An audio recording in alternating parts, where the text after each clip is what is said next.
Today we're taking a look at this awesome set by Pantasy. It's the Pirates Pub, and of course part of their pirate theme. It's packed with details, got loads of character, and of course a giant bottle of rum on top just to top it all off. So let's get into it.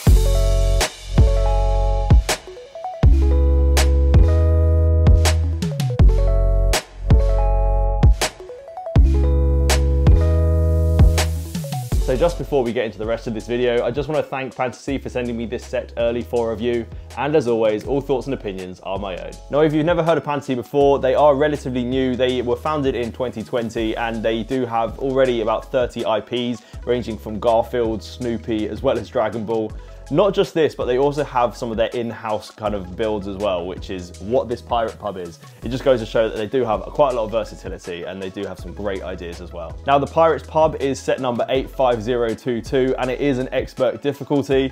It will take you about 5 to 6 hours to build, depending on how quick you are.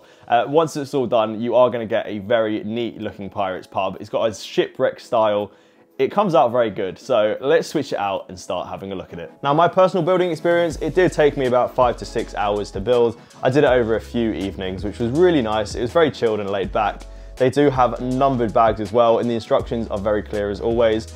The structure and how to build this is a very similar process to all of the other Pantasy sets if you've built any of those before. So it's quite familiar, which is nice. Also, with this set, there are barely any stickers. There is only one, and it is on the giant rum bottle, but other than that, they have some very good, high quality pad printed tiles. I think the set already looks pretty awesome as is, but just to make it even better, and it's probably one of my favorite parts of this whole set, is the fact that Pantasy have made it as a modular building, which means that you can take off all the different layers and get access to the inside very easily, making it nice and fun to play with or capture photos and just redesign the scenes within the Pirates Pub, which is pretty awesome in my opinion. Now let's move on to the minifigures.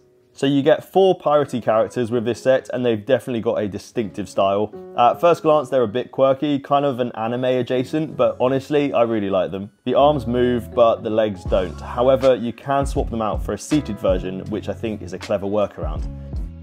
The print quality is excellent, and I love how each figure has its own vibe. I do wish the legs were fully posable, but I'll give Pantasy props because they're trying something new and unique, and it kind of works, but hopefully future sets are going to keep evolving this. So now that we've done the minifigures, we're now going to take a look at the set itself, starting at the bottom, and we're going to make our way up. So down at sea level, you've got the docks and main pub entrance. There's a hanging pirate bar sign, some caught fish drying out, and translucent studs that give a great illusion of water sloshing around the build, and this is done all at the sea level.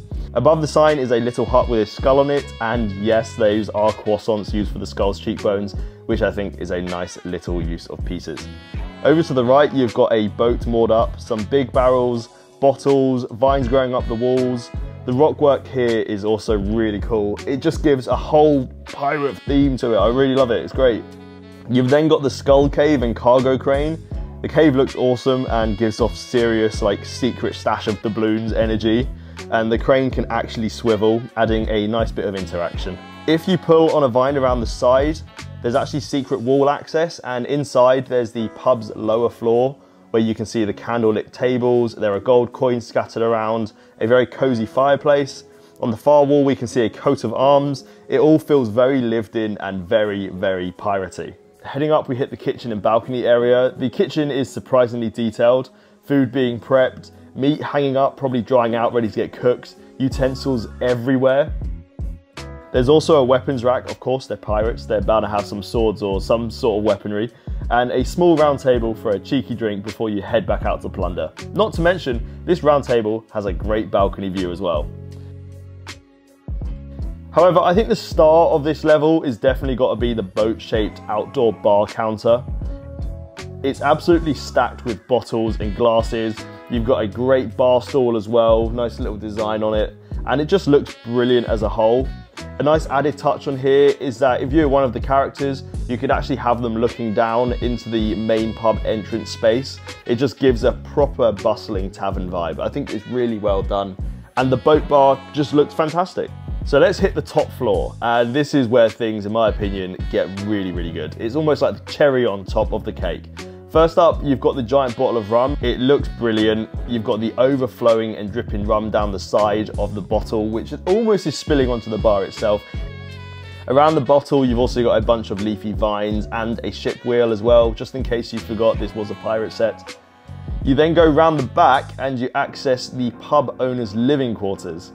Inside there's a bed with some gold bars hidden underneath it. You've got a pirate journal, which is blank, but hey, maybe he's just starting out. It'd be cool though if it was like a little written pad printed tile on there or something.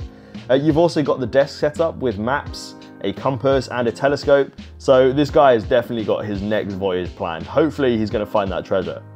On the ceiling, there's a chandelier made from another ship wheel, which I think is brilliant. You know, it's kind of that pirate feng shui kind of thing. Now, above the room itself is a tiny rooftop dining setup. You've got the full table spread, a massive barrel of rum, and of course, a pirate mast and flag flying high. So as you can see, all three of these levels pull together and it just works so well. They build up into this big, detailed, character-filled structure that just feels like it's straight out of a film or a game. And every time I look at it, I always spot something new. I think it's a really awesome set. So you may have guessed that I do really like this set. However, I do feel it's only fair if I pull out a few minor things that I thought could be improved for future sets. So first up are the minifigures, and I do like them. I think they look cool, they're unique. Pantasy are definitely trying something different, which is great. If they stick with them, I'm sure they'll get recognized in future Pantasy sets. You'll be like, oh yeah, that's a Pantasy set because of the minifigure. However, the mobility of the figures aren't quite there yet. I know that you can exchange out to have them in a seated position, but it'd just be nice if I could have them running or some sort of athletic activity. You know, it'd be great having your pirate running after one of the other pirates because they stole some gold, but at the moment, the legs can't move, so you can't have that position, which is a shame. And secondly is the build itself. I do like how it's all stacked up with the different pirate boat parts and all that sort of thing. It just looks great. However, I'm thinking if I want to integrate this into a larger build, this one here is a corner build, but it's not a flush corner build, so it's going to be quite difficult to integrate. I'd have to be a bit more creative, I suppose. But yeah, I think that is a little bit of a minor issue, is that the fact it's not a flush corner piece. If it was flush, it makes it easier to connect to other sets or even expand from it. So I guess we're going to have to get creative on that side of things, but it is what it is. Now let's move on to the price. So the price of this set is $149.99 USD, and in my personal opinion, I do think it's worth it. You get the 4 minifigures, but the main standout thing here is the set itself. It is just a fantastic build. I really enjoyed the whole experience, start to finish. It's packed with details. I mean, if you are a fan of pirates or adventure, this is a must-have in my opinion. So to sum it up, I think this is hands down one of my favorite Pantasy sets that I've built so far. It just oozes so much character. They've nailed the pirate theme in my opinion. It looks like it could have come out of different pirate movies or TV shows. You know the ones I'm on about, the ones where you've got the crazy stacked up pirate cities, that sort of thing. It looks great. It's got so much detail. There's not really anything wrong with it apart from, you know, the tiny things I mentioned. But other than that, I think this is pretty much near perfect. And if you are into pirates, adventure, that sort of thing, as I've mentioned, this, in my opinion, is a must-have. So once again, a massive thank you to Pantasy for sending me the set for review. And now I want to hear your thoughts. What do you think of this set? Let me know in the comment section down below. If you did enjoy the video, be sure to hit that like button. And if you're new around here, maybe consider subscribing. As always, I'll see you in the next one.